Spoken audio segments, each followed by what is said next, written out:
Hi, just a quick note before we start today's episode. We were having trouble with the microphone while recording the episode. It kept wanting to switch back to the microphone that was in their ear pods. So at first, we were able to make the regular mic work. And then suddenly, while doing the episode, it switched back to another mic. It's still fine. I just wanted to let you know that's why the voice on the person I'm talking to today changes drastically while we're discussing what we're discussing. So I just wanted to let you know that's why the voice changes sort of halfway through the recording. Anyway, on to today's episode.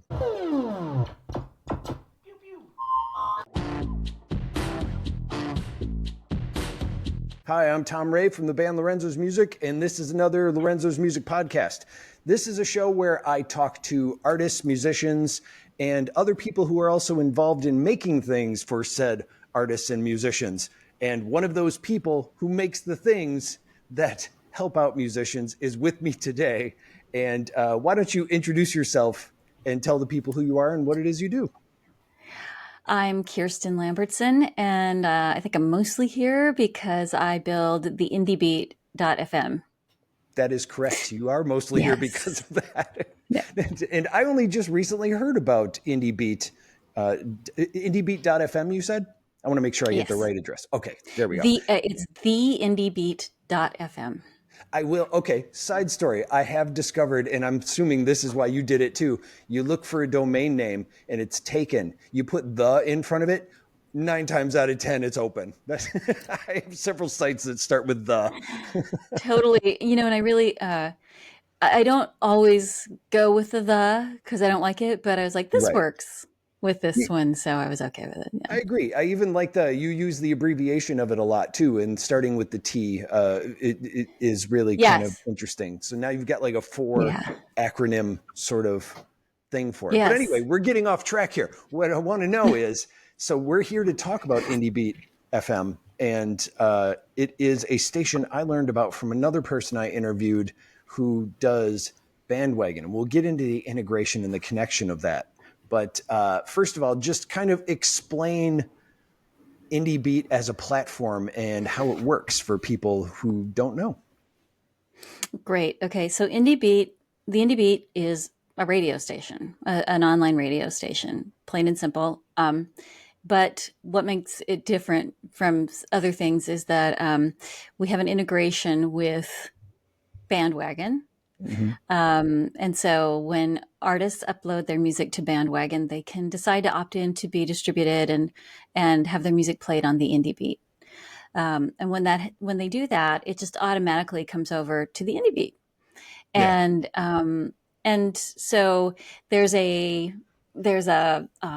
sort of a fire hose channel that's like everything that isn't over 6 minutes long, and then as we get enough music in for any given genre, I create a channel for, so there's a pop, there's of course there's an electronic channel in the Fediverse, and there's an ambient and pop rock.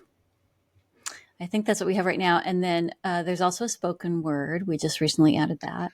I just saw that, and I was curious about that. Yeah, but continue. Yeah. Oh, okay. I'll tell you about the other 2 channels that are there that kind of hint at the future of the IndieBeat, which are, we have NAHM, N-A-H-M.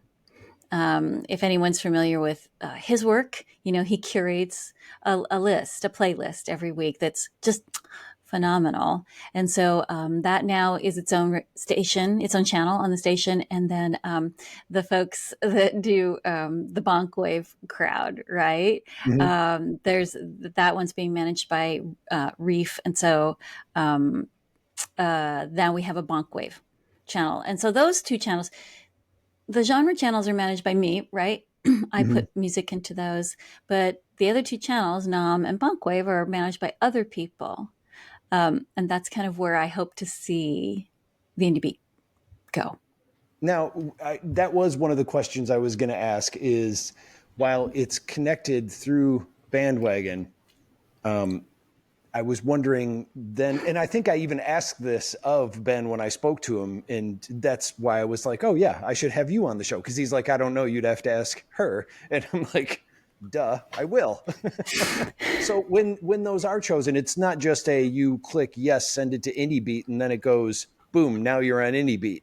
There is a curation process. You're saying. So what is that curation process? Well, I mean, explain what So your curation is there exactly. is and there isn't. So I am not the curator of the lists, really. I'm trying to not do that. I feel like that would be a conflict of interest. So I don't Okay. do that. I don't think I'll even ever have my own public playlist, sadly, because I feel like that would create a conflict of interest. But All right. um, the music comes in, and artists, on Bandwagon can assign their music to genres. They can tag their music with genres. Yeah. So when it comes through, it still is a semi-manual process. What happens is the music comes in, and it's tagged. The artists can tag it with electronic or dubstep or whatever it might be, folk, etc. And then I am manually putting the songs based upon the albums based upon and the tracks based upon what the artist has said they should be Mm-hmm. into the channels that we have.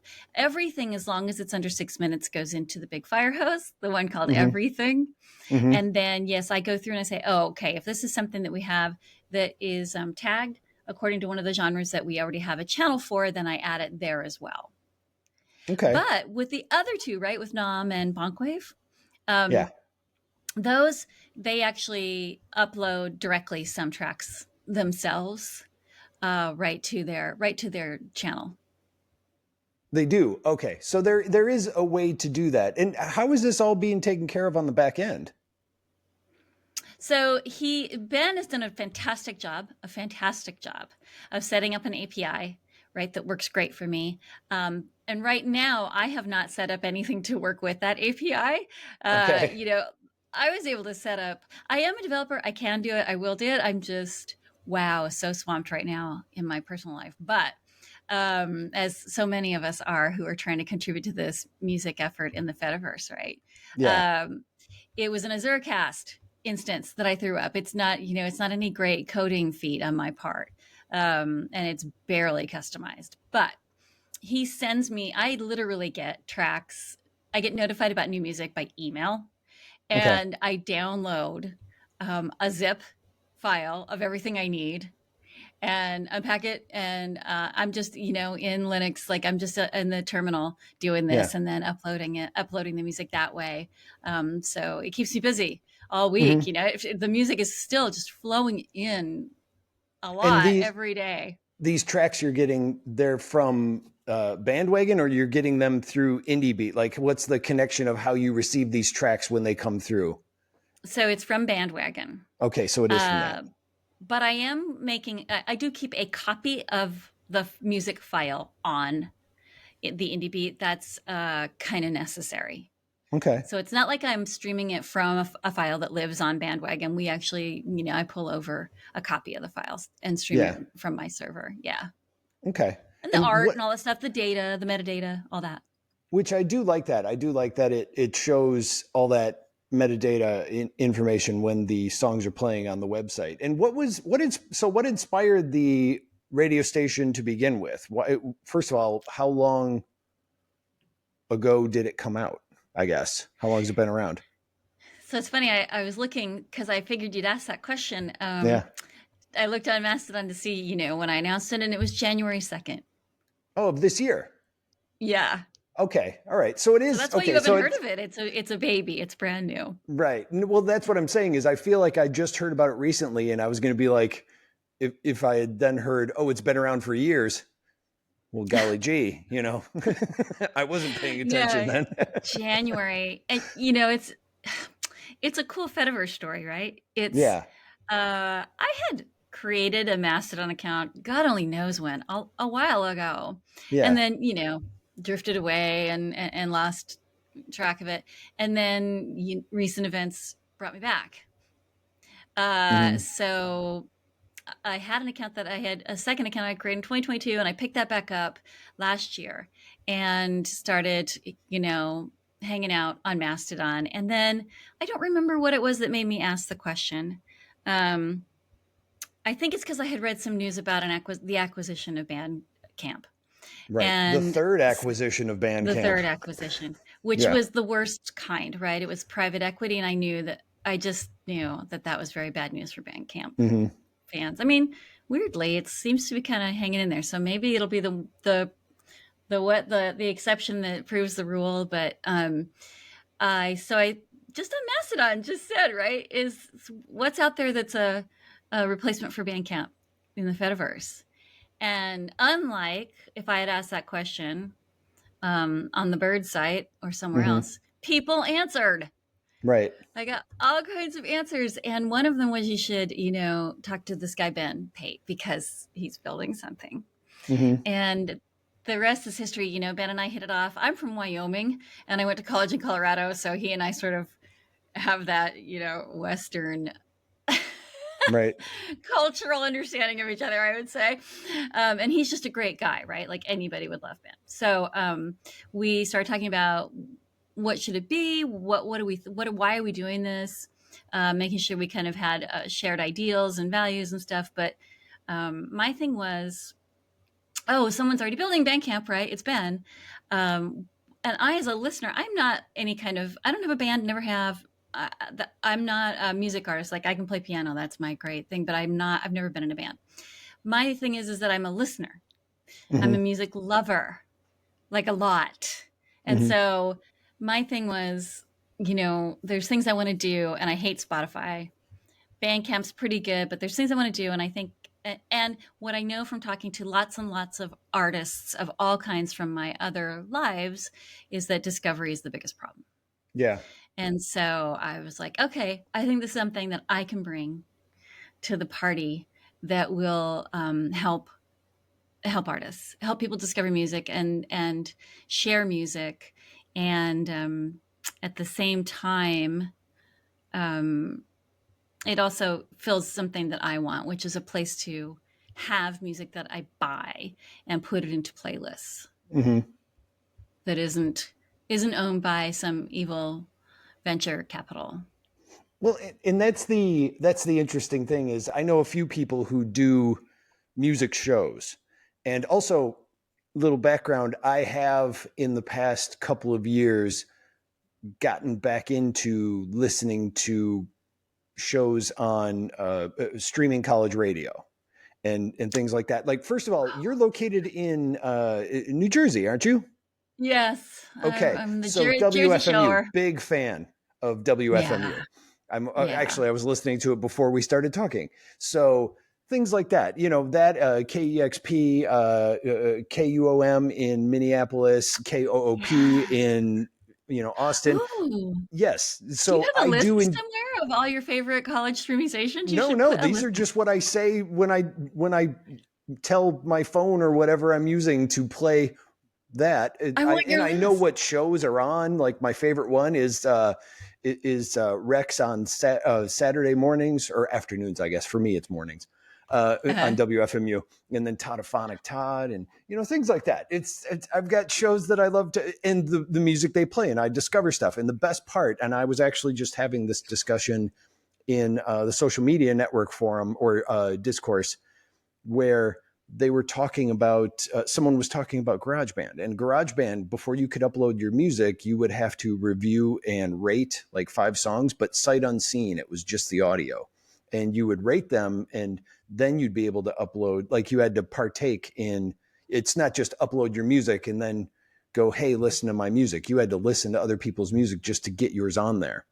And the weirdest thing was you'd hear this music. It Yeah. was just not shown to you, but you would just hear it and review it. And then they would show you the name of the bands and the artwork of the album and all that kind of stuff. And it's amazing the way that it was like, oh, looking at the band name and their artwork, I never even would have clicked on that to listen but I ended up liking it. But it's like sometimes it's misrepresentative just because we're not all designers. We're not all, we don't create mood boards. We go, that's a cool image.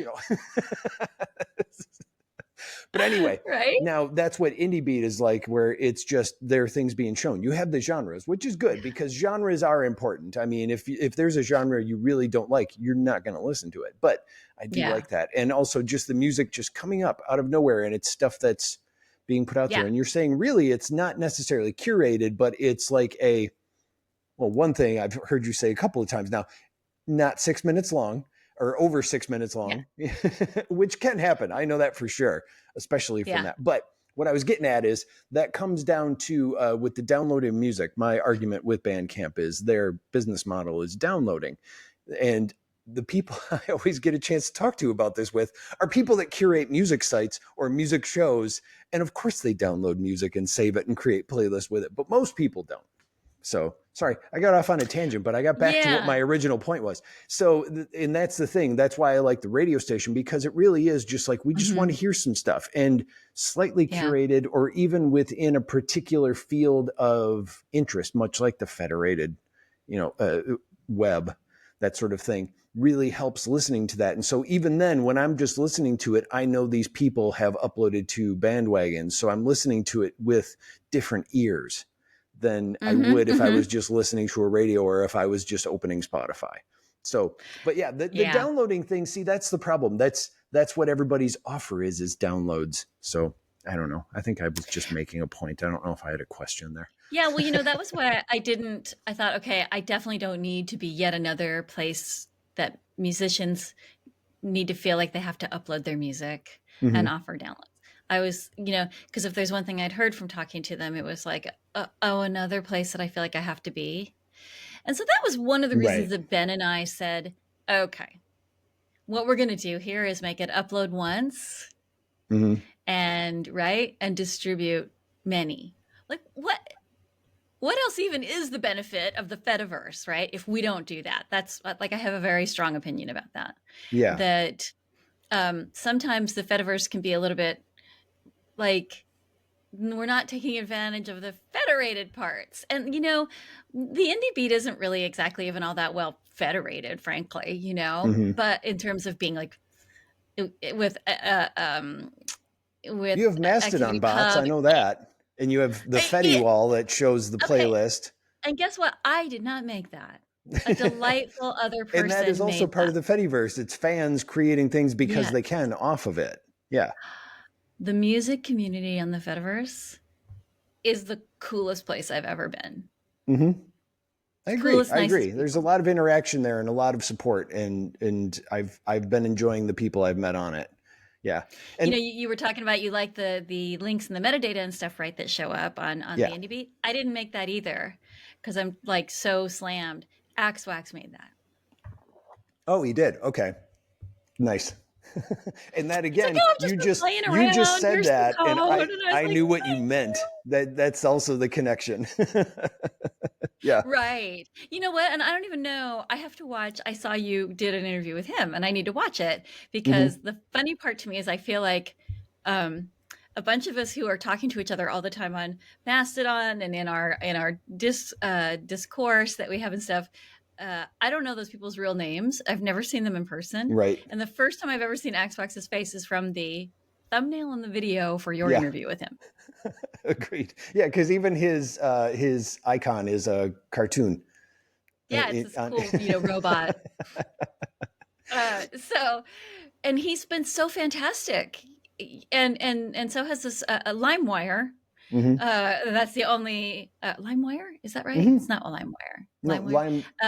Now I'm forgetting. Yeah, I know who you mean though. LimeWire. LimeWire, I believe, was is an old business. The illegal downloading site or software. Right? Something like that. I'm old, and so all these things just come out of the synapses, and I don't know. I don't have any control over that. But yeah. Anyway, this person's fantastic, and has done a bunch of stuff for, and so the wall and the bot, so, and I have not met them in person. I don't know what they look like, sound like, nothing. Okay. Well, now crazy.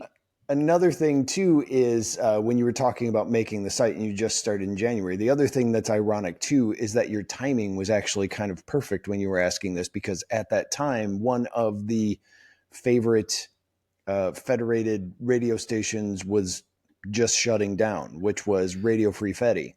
So it was kind of, everybody was like, all right, let's go over here since that's not existing anymore. So that was really lucky.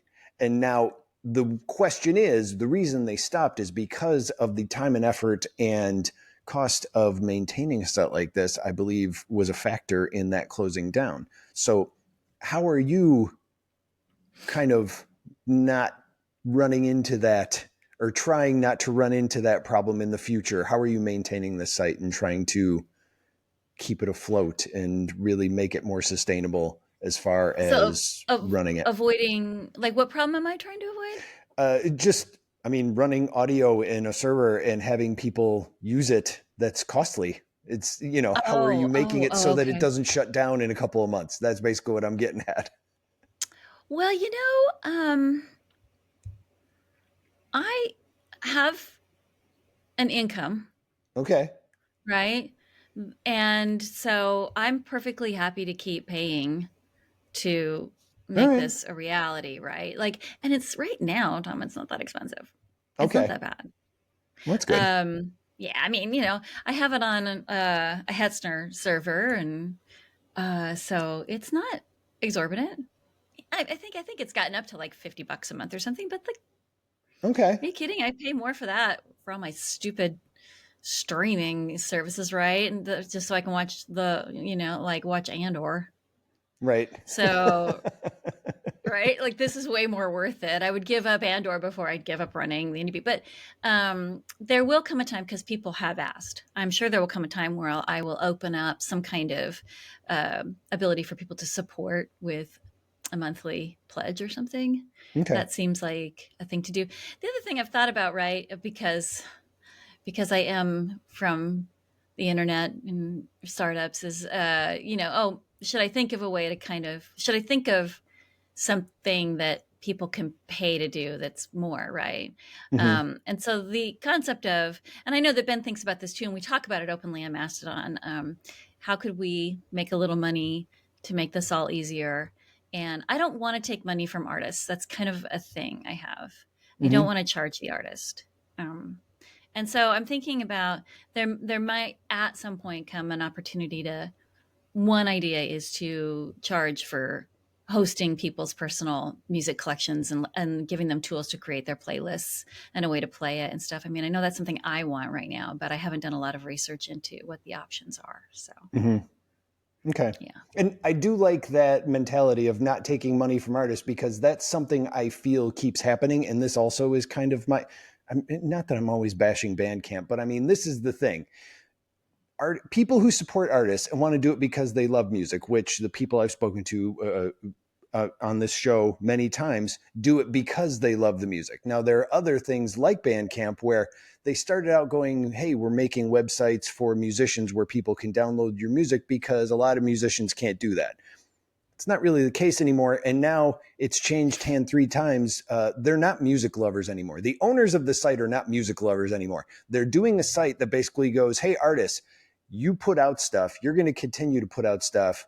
Put it on here so we can take a cut of that. It's really just, pay this to do this. It's just the same with distribution models. I would rather Yeah. be able to distribute my stuff to the different streaming platforms without having to go through a third-party service. I'd love to manage my own stuff and distribute it. And there's no I said it weird. But anyway, there's no reason that I shouldn't be able to do it. And instead, there are Right. gatekeepers going, you have to pay for this service, or if you do a free service, we take a cut of your earnings just so you can get it on these platforms. There's no reason I can't do it myself. Anyway, sorry, rant over. Well, I got to stop doing that. and the thing that bought Bandcamp, right, the second time, um, The game company? they yeah, well, no, oh no, that was the first acquisition, right? Was the game Oh, company. sorry. Yeah, I was counting as in second being the second owners. Never mind. Continue. Yeah. Yes. Oh, yeah. Okay. So the people that own the thing that owns them now, Yeah. um, it's all about the data. Yes. So they don't even care. They don't care at all about the music.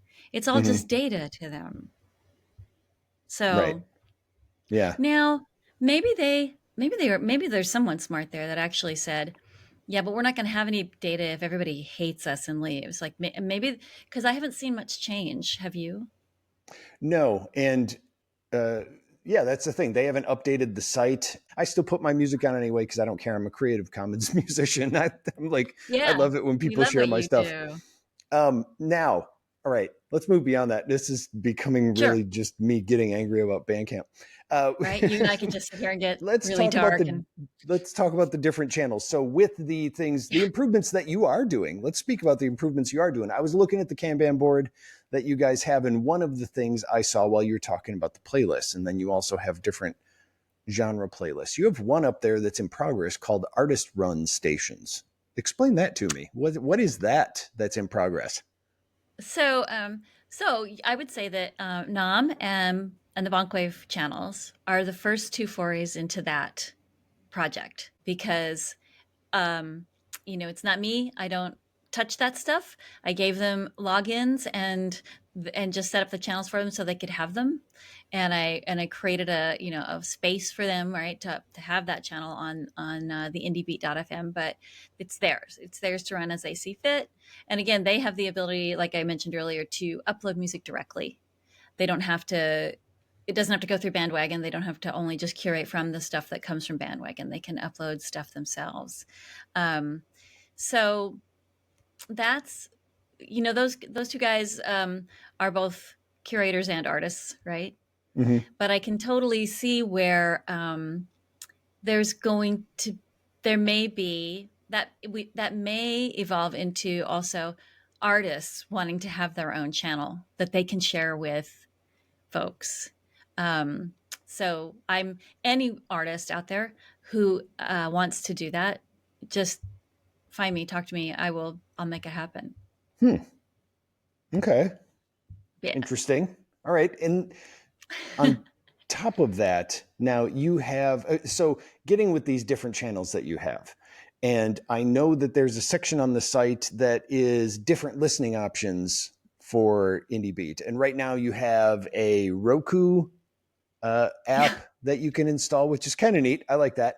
And then the other ones are more Linux based, where you have a GNOME install, and then you have a system tray install for other Linux systems, which I can use those.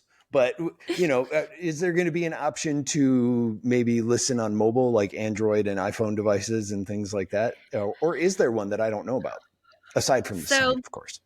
so those things that you just cited, that you just mentioned, again, I did not make those. Right. I saw that there was credit where credit is due on those. Yes. My dear friend Andy Piper made the things the two sorry, what is it? It's new, right? GNU, the things, and then Lime Bar made the Roku app. Yeah. So those are great. So in terms of, well, so here's the thing. We were just talking about this. You said, will there be a mobile app, Right. right? Yeah. An Android app or an iPhone app. And my personal preference is no. Okay. But that's only because I hate the app stores. Right. I think they're Okay, that makes evil sense. Yeah. and stuff. So I don't want to give them anything, any data, anything, right? I feel like if we could make but we could do sort of a progressive web app or something, right? That it would at least make it mobile friendlier, Mm-hmm. perhaps, right? I need to get feedback from people on what if I should get over it, right? And look into how we can ship an Android and or an iPhone app. Mm-hmm. But personally, I just feel like if you can make the mobile experience great, it doesn't have to be an app because I don't feel Right. like we need to be in the app store to Yeah. get. I mean, that's what I was saying is I know that it can be done from a phone itself, just from the website. But I know that sometimes I run into problems with that. Like, say, if I have to lock my phone or put it in my pocket while I'm listening, if you lock it, sometimes it doesn't let you play in the It background. stops Some playing. phones don't let you do that. Mine Yeah. does, but I think that's because I jailbroke mine. Oh, Or well, no, then. developer mode. You don't jailbreak them anymore. Now it's called developer mode. Um, so I think that's why I'm able to do it, but I know that can happen. Or yeah, things like that. So Yeah. that's why Yeah. sometimes I know having a mobile app is a better option, but who knows? I was just curious, but Well, I do like, the site's there too. That's basically what I'm saying. You can but still listen. this is where Azuracast is a really cool thing because I think what we could look at is there's different, what do they call them? Ways to access the streaming music. Mm-hmm. And for instance, so that's how these other apps, right, work that you mentioned, the Roku app and stuff. Yeah. And they're just accessing a direct, like broadcast. So it seems to me that we could look into showing people how to access that through the music player, their preferred music player that's installed on their mobile Mm-hmm. device.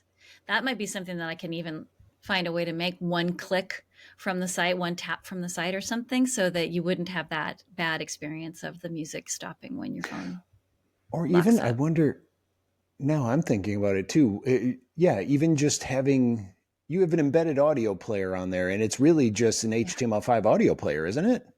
For Yeah, connecting to the streaming. So, I mean, totally. even if you were to pop, yeah, you're saying, or were you saying, if you just pop that out into its own window by itself and it's just embedded on an HTML page and it's just a player, isn't that something that would be able to run in the background?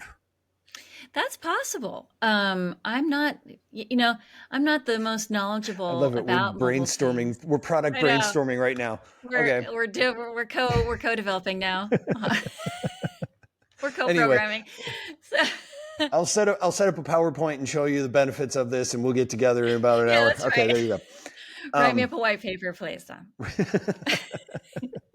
Now, when you connected with Ben over at Bandwagon, when you were saying, people were saying you should talk to him about this idea that you had, how long did it take before this really came together and you and him spoke? How long did this come from Mm. just a question you asked on Mastodon to, okay, now here's the indie beat, go check it out, it's working, and also now it works with That's a good Bandwagon? question. I'm pretty sure we started talking. Okay, we started talking maybe in October. Okay. I could go back and actually find out, but I won't use our time A that way. But generalization is uh, fine. it's like October-ish, something like that.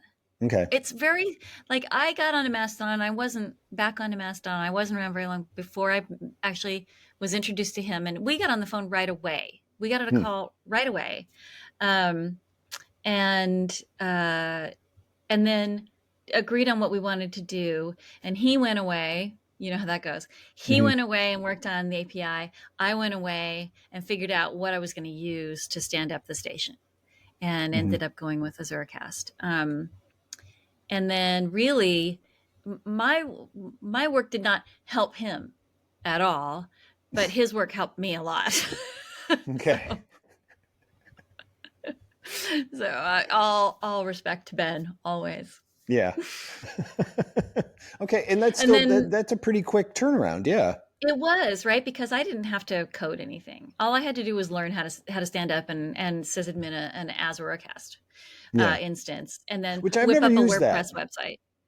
I've never used that. I mean, Oh, I'm familiar with Shoutcast and Icecast, but never Azuracast.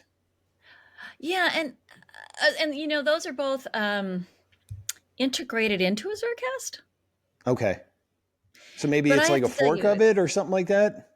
no, it's like you can choose to either use Shoutcast or Icecast with it.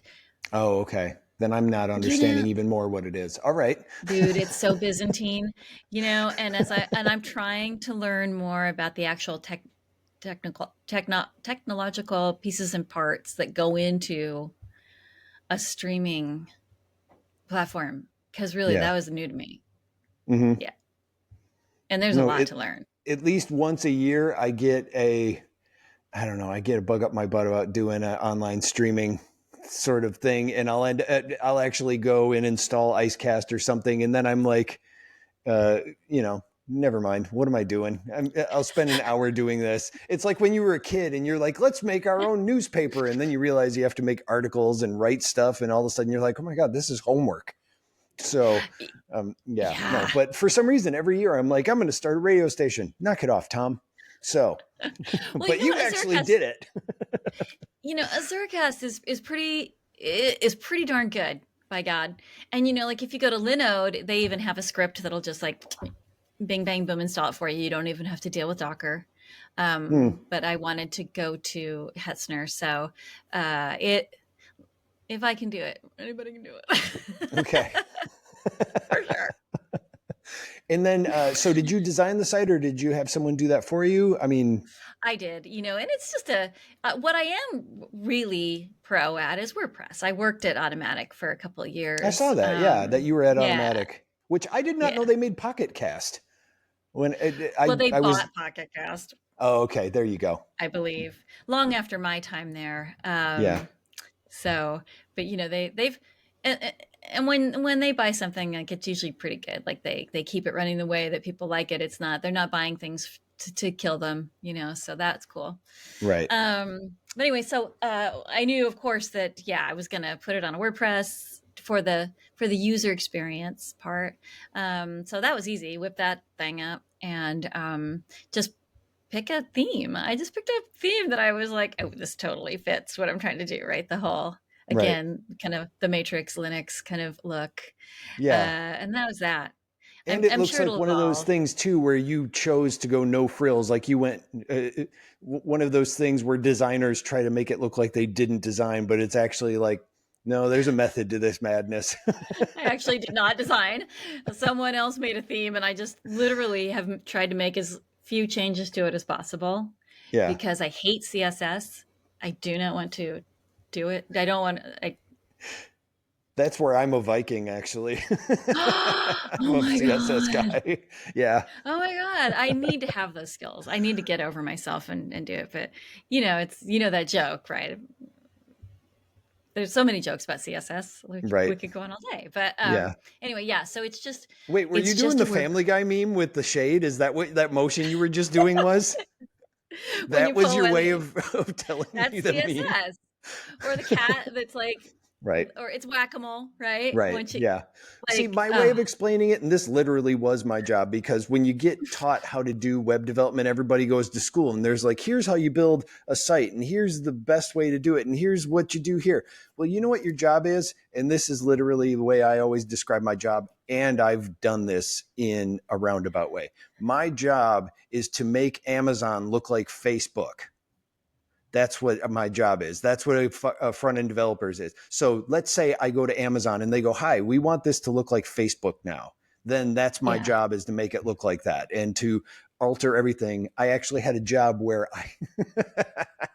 I actually worked in the background. I had somebody sneak in one line of code for CSS, and I worked on it for 3 months, redesigning the site. Nobody knew what I was doing there. All these other backend developers working just on EXTJS frameworks. And, it was just set up with the default stuff. And then all of a sudden, yeah. one day, they just pushed the changes with my link to my CSS in it, and the entire thing changed. And everybody was like, what the hell just happened? That's my job. So Many anyway, memories of that kind of thing, because I did consulting for a long time, right? And so, yeah, yeah, everything would look like crap, and then one day it would just look like fantastic. exactly. Yeah. Yeah, All right. And then also, with this and the changes that you're doing, and the fact that it really is still in its infancy, but it's gaining yeah, popularity, at least among the people I know on the Fediverse. Uh, yeah. how do you plan on growing it? How do you plan on promoting it? Do you plan on promoting it, or are you just going to kind of let it do what it does? Right now, I really am in a follow the follower mode. So Okay. I am trying to respond to what people want to do with it. And frankly, that has been so easy because so many people have showed up with what they would like to do with it, right? And so Mm-hmm. um, I feel like that is such a gift to someone like me, right? Who's putting something out there for people to use. When they come to you and say, could I do this with it? Could I do that with it? It's like, oh my God, Yeah. how is this fairy dust sprinkling on me now? This is fantastic. Because, I've been in tech a super long time, and it's always been in startups, and I'm a product person, and I have a handful of failed startups in my own personal background and stuff, right? And it's because how many times do you go, this would be so neat if I built this and everybody will want to use it, and then nobody shows up, Mm-hmm. right? Like, it's just so soul sucking. And so this is not that. People are showing up, they see it, and they they immediately think of something they'd like to do with it for themselves. And so if I can stay in that zone as long as possible, where I'm just serving people what they want to do with it, that's going to be fantastic. But I think that, again, right, the nom channel and the bonk wave channel are an indication of what we'll be doing more of. What I'd really like, I don't know if you've read that manifesto that I put up, but what I'd really love to see, my personal vision, which doesn't have to be how it ends up, is personal playlists, personal stations that people can have, that are like the mixtapes of old, that they can say, I've put together this mixtape just for you, and they can share it with somebody, right? Or they can just have it up there. And I think that this is a little bit of what people like about SoundCloud, is that you can kind of get that experience a little bit. Because my personal opinion is that, and my personal experience with music is that, the really only place I discover new music is from people telling me what they like and what they think I ought to listen to. I just, Spotify is a complete wasteland. It hasn't recommended anything to me of any use in, I don't know, a year, maybe more. Now, Bandcamp is still the place where I go to find new things. Well, a place I go to find new things. Where I'm finding new things now is the Fediverse, because like, I listen to his new playlist every week, and I like his taste. And so I have all kinds of stuff I've been adding, to my playlist, my personal playlist, from that, because, and I think, I need more people like him, so that I can get more, because I'm never happy. I never have enough new music to listen to. I'm always looking for more. And so I think if people could make lists and share them with each other, that would be a really organic and effective discovery mechanism for artists to get their stuff heard. That's the goal of the Indie Beat. Nice. All right. I felt like I should have applauded. That's my manifesto. Hold for applause. There you go. No, that was that was really nice, and I agree with that. I think that is a place where I'm finding a lot of the stuff too. And now with Indie Beat, I'm also finding a lot more stuff, and I do like the different genres that I can go through, even if I'm not just picking the one where I'm like, oh, that's the one I like. I'm exploring around with the other ones. So yeah, I'm enjoying it. Serendipity, right? Yeah, exactly. And I'm glad that I got to talk with you today. So I want to thank you so much for being on the show. And thank you.